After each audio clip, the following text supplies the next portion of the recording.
వాడికి ఆలోచన వస్తుంది. అప్పుడు ఎలాగో మన దగ్గర రాక తప్పదు. మీ కూతురు గురించి మీరు చాలా తక్కువగా అంచనా వేశారు డాడీ. నేను మాత్రం నా స్నేహితుడు భుజంగరావు నాకు బాగా కావలసిన వాడు. అతని ఎంతో పేరు ప్రతిష్టలున్న వంశం. వాళ్ళ అబ్బాయి అనేక దేశాల్లో పెద్ద పెద్ద వ్యాపారాలు చేస్తున్న బిజినెస్ మ్యాగ్నెట్. అతను వచ్చే వారం ఇండియాకి తిరిగి వస్తున్నాడు.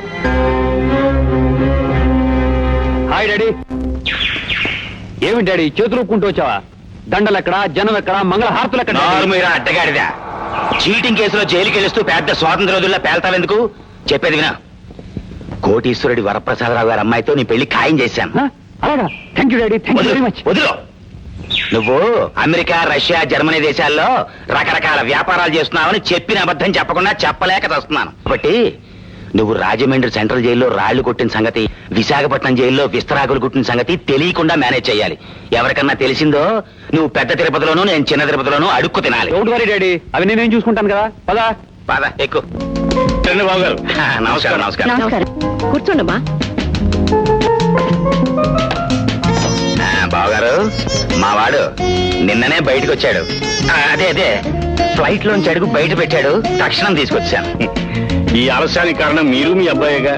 మీ కుటుంబంతో వియ్యమందాలని మేము ఎప్పటి నుంచో అనుకుంటున్నాం. అంకుల్, ఇంతకాలం బిజినెస్ వ్యవహారాల్లో పడి విదేశాల్లో ఉండటం వల్ల మిమ్మల్ని ట్రాక్ని కలుసుకోలేకపోయినా. అది నా bad luck. It's all right. ఇప్పుడు కలుసుకుంటావు కదా.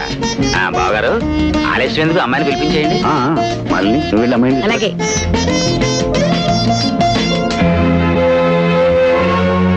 నమస్తే.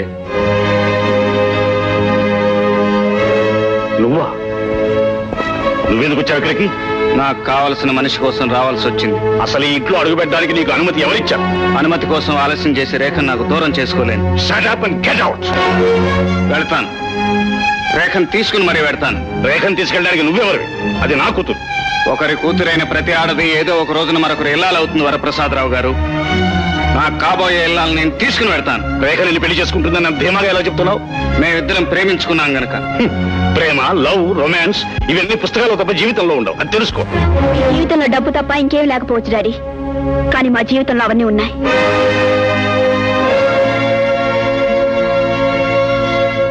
రేఖ, ఏమిటి గొడవంతా?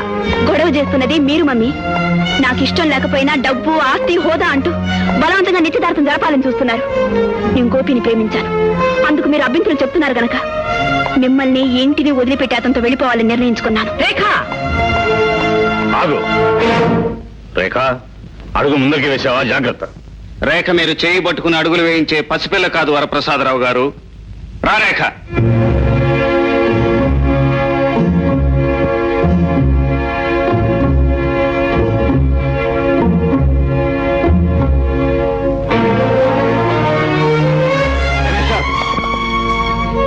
నాకు కాబోయే భార్యను నా కళ్ళ ముందే తీసుకెళ్లిపోవాలని చూస్తున్నావా?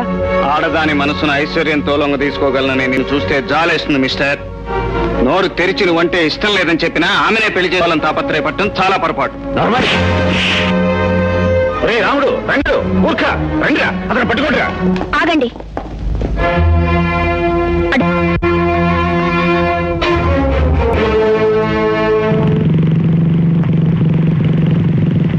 ధైర్యంగా మీ నాన్నగారిని ఎదిరించావే. తమరు మాత్రం రాలేదా ధైర్యంగా ఇంటి దాకా?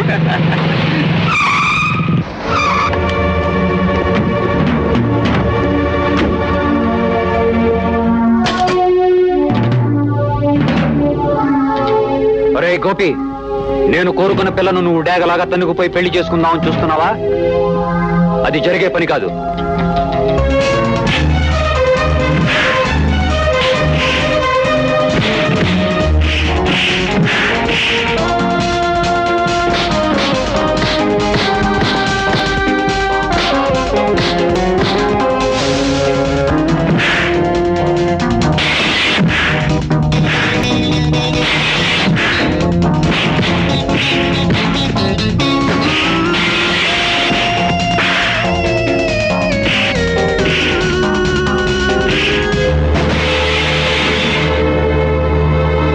సన్నాసులారా, తొందరగా పోనీ ఉండరా.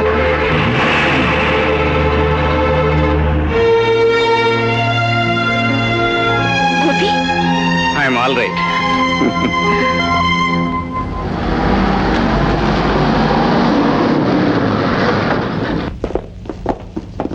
మిస్టర్, నీ పేరు గోపియేనా? అవును. మీరేనా మిస్ రేఖ? మీ ఇద్దరు నాతో పోలీస్ స్టేషన్కి రావాలి. దేనికి? మీ మీద వరప్రసాదరావు గారు కంప్లైంట్ ఇచ్చారు. ఇన్స్పెక్టర్ గారు అసలు ఏం జరిగిందంటే మీరేం చెప్పదలుచుకున్నారో పోలీస్ స్టేషన్కి వచ్చి చెప్పండి. కమాన్. ఇన్స్పెక్టర్, ముందు మేము చేసిన తప్పేమిటో చెప్పండి. షటప్. ఒక పరువు ప్రతిష్టలు ఉన్న కుటుంబం నుంచి లేవ తీసుకుపోయి నేను చేసిన తప్పేమిటి అని అడుగుతున్నావా? ఇన్స్పెక్టర్, మీరు తొందరపడి పొరపాటుగా మాట్లాడుతున్నారు. ఆయన నన్ను లేవ తీసుకొని రాలేదు. నేనే ఇష్టపడి మా ఇంటి నుంచి ఆయనతో పాటు వచ్చేసాను. మేమిద్దరం పెళ్లి చేసుకోవాలనుకుంటున్నాం. కానీ అందుకు మీ నాన్నగారు ఒప్పుకోరమ్మా. ఆయన మీరు ఒప్పుకోవాల్సిన అవసరం లేదు ఇన్స్పెక్టర్. నేను మేజర్ని. నా ఇష్టం వచ్చిన మనిషిని పెళ్లి చేసుకునే హక్కు నాకుంది. దానికి కాదనే అధికారం మీ చట్టానికి కూడా లేదు.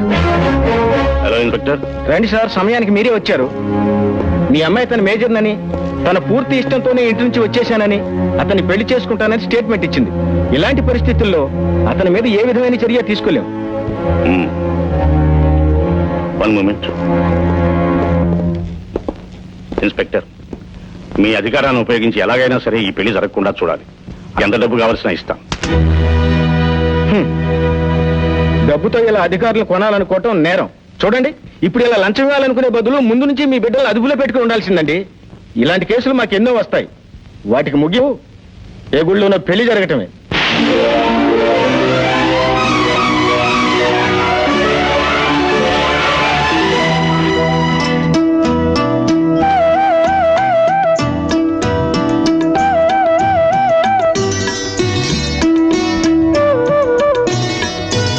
ఇంత అందాన్ని నాకు అందించిన ఆ దేవుడికి ఎలా కృతజ్ఞతలు చెప్పుకో అర్థం కావటం లేదు.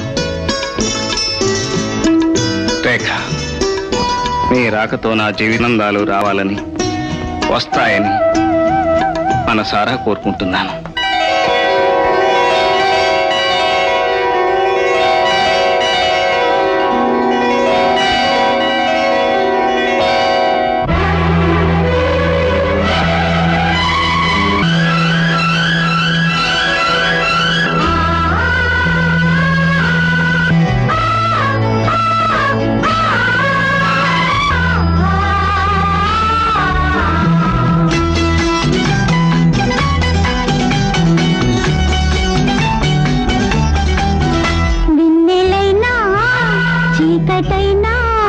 చేరువైనా దూరమైనా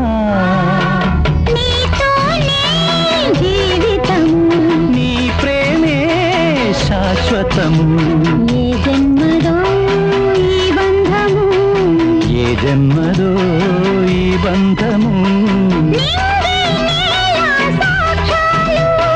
నింగి నేల సాక్ష్యాలు, ప్రేమకు మనమే తీరాలు. వెన్నెలైనా చీకటైనా, చేరువైనా దూరమైనా నీతోనే జీవితము. నీ ప్రేమే శాశ్వతము.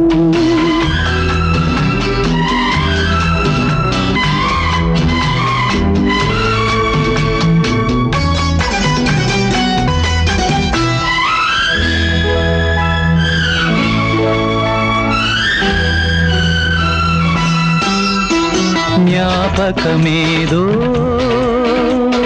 నీడల్లె తారాడే, స్వప్నాలేవో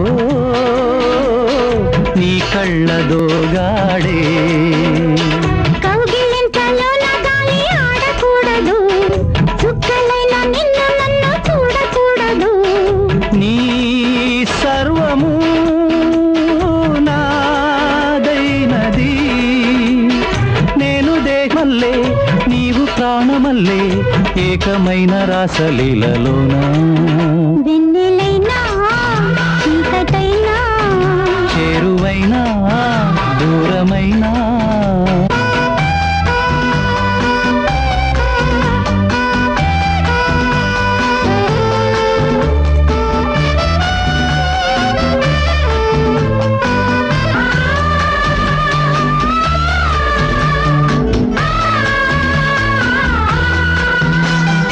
అంతం లేని